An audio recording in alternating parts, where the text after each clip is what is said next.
Hello, this is Ken Ferry with this week's Boots in the Field.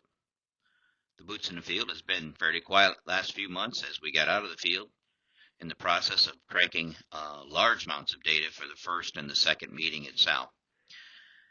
This time of year, because there's nothing going on in the field, we try to transition Boots in the Field over to the question or questions of the week.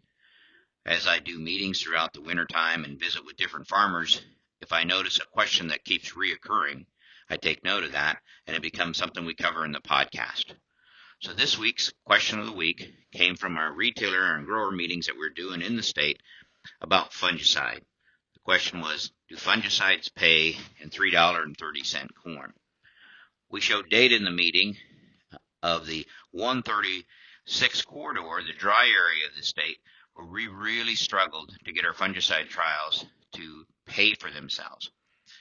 Now they didn't pay the bill, but in other areas, let's say up in the Livingston County area, we had bigger responses from the fungicide.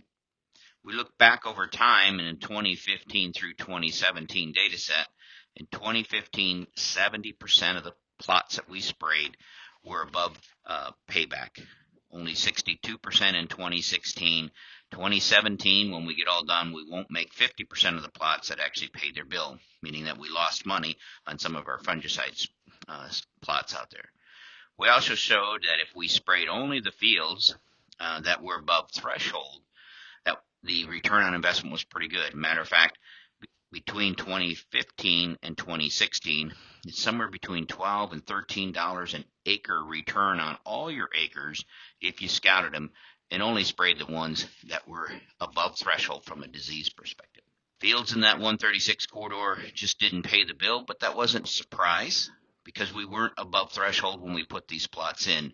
We didn't reach that area the size of a quarter on 50% of our plants up in that leaf zone, while other fields, like in the Livingston County area, well exceeded thresholds and had to be treated.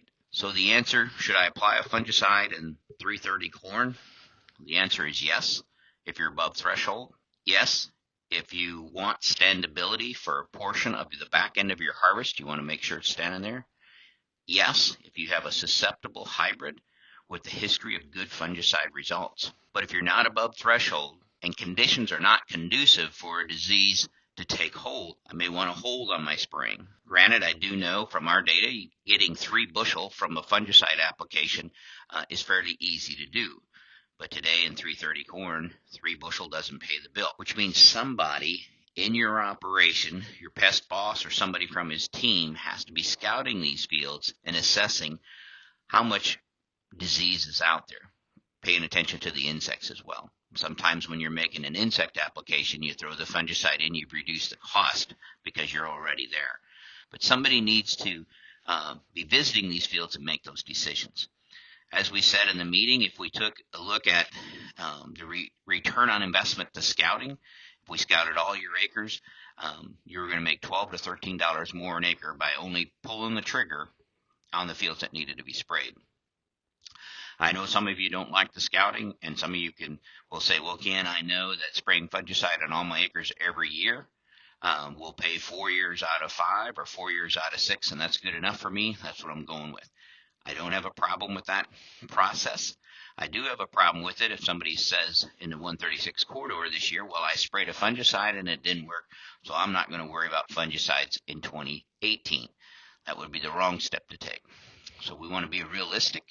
It is harder to pay the bill with these dollar amounts, so making sure we got susceptible hybrids under pressure is where we're going to guarantee our return on investment. We call them no-brainers when we get over that quarter mark. Beyond that, scouting is your way as far as to make this thing pay across the board. So I hope that helps. Talk to you next week. Keep her moving. Keep her safe.